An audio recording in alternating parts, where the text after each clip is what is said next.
Hi everybody, my name is Taylor Green. I'm one of the audiologists here at Audiology Associates. My name is Rhys Barber. I'm the other audiologist here at Audiology Associates. Welcome to day 12 of Waxvent. Yes. So if you don't know what Waxvent is, if you haven't been following the page, if this is your first video that you have seen. Why? Yeah, why? Basically, through December, we give you a video from either myself or Rhys. We give you one every single day for 25 days through December, right up until Christmas. So, just for your entertainment. So if you do enjoy these videos, then please just consider subscribing. If you like this particular one, give us a thumbs up. If you have any comments, drop them into the comment section below and we will try and answer a few of them coming over this Christmas period. This is yours. This looks tough. This is really, really tough. Yeah, you could see we'd started with the standard size ulnar tube at first, but it was obviously not going anywhere. It was quite deceiving, actually. I thought this wax was going to be very soft when I first looked at it.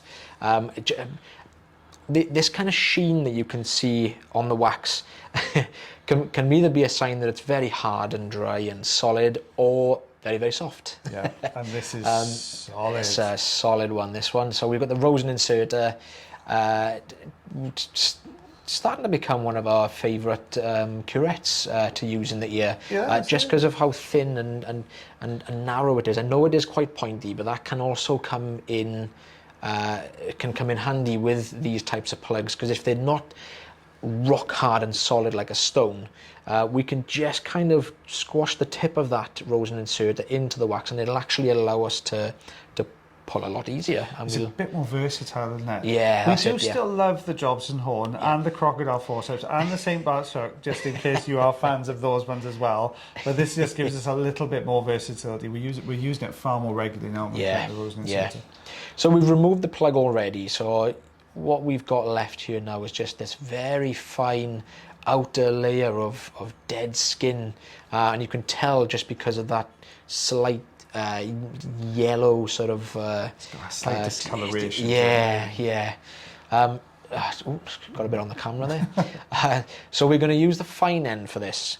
The reason we use the fine end for these thin little pieces of skin is to avoid clarinetting.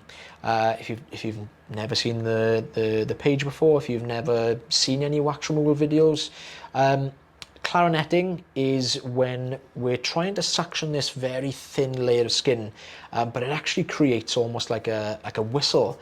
And it's really uncomfortable, not just for the patient, but for us as well, because we hear it just as loud. Yeah. Obviously, the patient hears it louder, but yeah, we try to avoid that by using the standard. High-pitched shrill whistle, isn't it, sometimes? Yeah. So it happens when the skin vibrates up and down in the end of the suction really quickly like this, and it causes a really high-pitched whistle. But if you put the fine end on, it doesn't tend to clarinet as much, does it? Not as much. Got less space for it to vibrate up and down, basically. You know?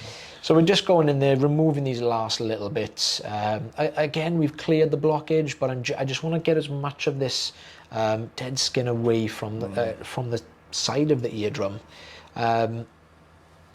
It's held on pretty tightly, that as well. It looks really, it's almost dried into an arc, that skin. Oh, there we go. Yeah, as you can see how dry it is. It's actually, as we lost the suction grip then, you can see it kind of trying to fold back in place. It looks like it's peeling all the way down to the camera as well. If you look at this bottom end, it really does look like that whole section there. Look at that coming away. Yeah, so you can see we're trying to, as we're losing that kind of grip, and we've peeled a little more away, but we were just working our way down that kind of peel to try and get as much of it as we could away.